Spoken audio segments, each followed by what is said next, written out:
Happy Monday. I'm going to make an assumption here. I assume that most of the people who are watching this are also Grunion Gazette readers. All right? Fair assumption? Actually, what I want to talk about doesn't really have anything to do with whether you read it or not, but it'll be easier if you do. Got that? Okay, here we go. Whenever you see a story in a news source or a newspaper, realize that there's more than one side to that story. You know, you want to talk about the other side of the story. Well, most stories have 3 or 4 or 5 sides. Now, I've always prided myself with the ability to tell all sides of a story, or at least to provide a balanced approach to whatever subject we're talking about. I'm not saying I'm not biased. I don't think it's possible to not be biased and live in this country. But I can be balanced, and I think I've done that over a long period of time. But it's kind of up to you as readers to realize there might be more to the story.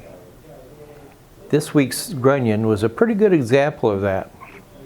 It was all about the Veterans Day Parade.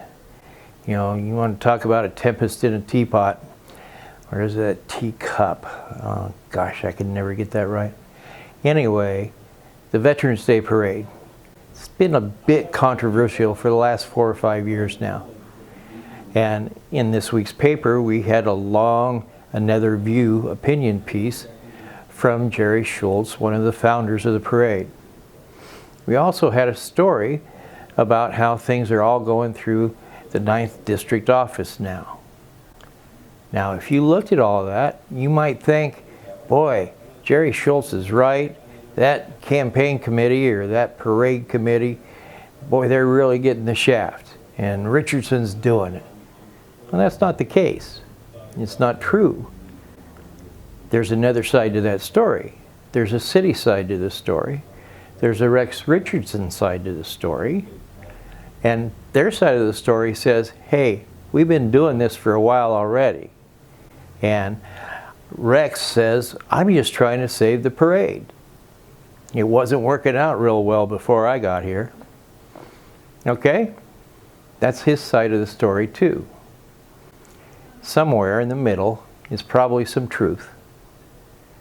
But you, as a discerning reader, have to realize that it's somewhere in the middle. I'll do my very best to show you all sides of every story, but be a discerning reader, if you will. It'll certainly make your life better. Make mine a little easier too. Thanks.